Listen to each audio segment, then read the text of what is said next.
ყოფილი თანამშრომლის ბრალდება კომუნიკაციების მარეგულირებელი ეროვნული კომისიის ხელმძღვანელს და აუდიო ჩანაწერი, რომლის მიხედვითაც კომისიის თავმჯდომარე კონკრეტული არხების უკანონოდ გავრცელების შესახებ ინფორმაციას ფლობდა. ფარული ჩანაწერი პირველად ჩალვა რამიშვილის დილის გადაცემაში გამოქვეყნდა. ირაკლი ჩიქოვანი აპირებს გაარკვიოს, რამდენად მიზანშეწონილია მსგავსი ჩანაწერების გაკეთება და ხომ არ არის მისი განცხადებები კონტექსტიდან ამოგლეჯილი. ჩანაწერში კავკასოს ონლაინის იურისტიც ფიგურირებს.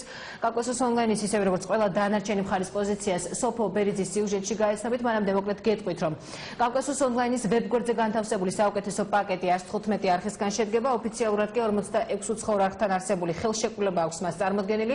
ამ შესახებ ინფორმაცია მაესტროს ჟურნალისტმა ირაკლი ჩიქოვანისაგან მოთხოვნისთანავე მიიღო.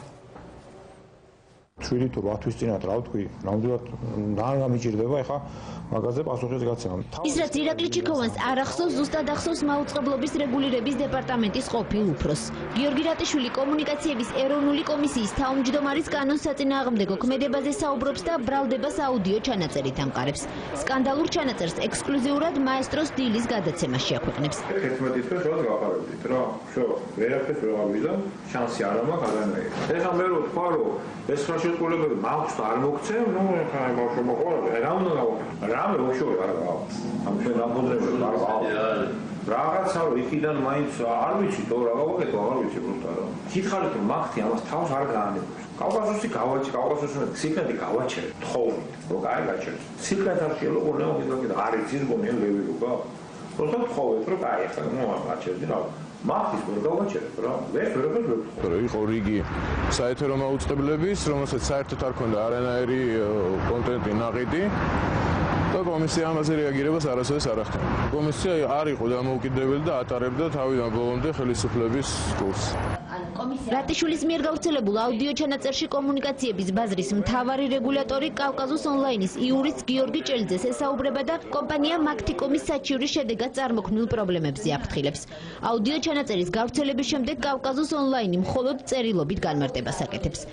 იქ სამაუწყებლო სატრანზიტო მაუწყებლებს, მათ შორის კავკასოს ონლაინს არ ქონდა სალიცენზიო ხელშეკრულებები იმ არხების უმრავლესობასთან, რომელთა რეტრანსლირებასაც ახორციელებდა. შესაბამისად, მათ ჰქონდათ არხების ფართო არჩევანი, არაკონკურენტულად დაბალ ფასად და შესაბამისად ეს ყველაფერი ქმნიდა არათანაბარ კონკურენტულ გარემოს ბაზარზე.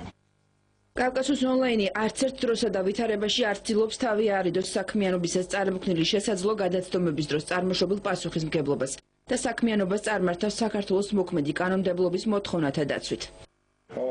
ამავე ჩანაწერიდან ირკვევა, რომ ირაკლი ჩიქოვანი ოპერატორის მიერ კონკრეტული არხების უკანონოდ გავრცელების შესახებ ინფორმირებულია. კომისიის თავმჯდომარე ჩანაწერის ნამდვილობას ეჭქვეშ აყენებს.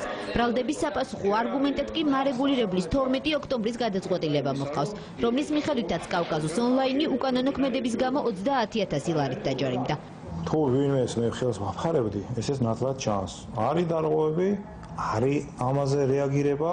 გავრცელებას და სანქცირებას. თუ რაღაცას ხელს აფარებ, მაშინ ის არც გავრცელებული არ უნდა გავდეს და არც დასანქცირებული. სასამართლოშიც ვერ გაგეხმარებთ რა. და ვერავინ ვერ გაგეხმარებთ სასამართლოში. იმიტომ რომ სასამართლოში მოვა მეორე ტიპი ამერიკის საჩუქრა და დაიდება და მოისმეს.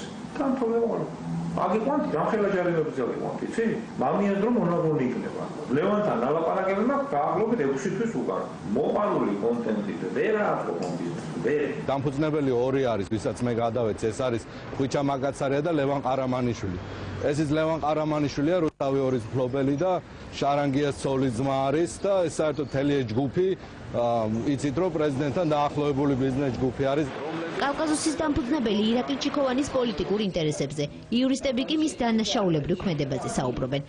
მე ვფიქრობ, რომ აქ უფრო იკვეთება სისხლის სამართლის დანაშაულის ნიშნები, რაც არის სამსახურებრივი უფლებამოსილების ბოროტად გამოყენება. სისხლის სამართლის კანონმდებლობა ამბობს, რომ მოხელის ან მასთან გათანაბრებული პირის მიერ სამსახურებრივი უფლებამოსილების გამოყენება თავისთვის ან სხვისთვის რაიმე სარგებლის მისაღებად საჯარო ინტერესის საწინააღმდეგოდ წარმოადგენს დანაშაულს. იურისტი განმარტავს, რომ ამ ტიპის დანაშაული დამტკიცების შემთხვევაში 3 წლამდე პატიმრობას ითვალისწინებს.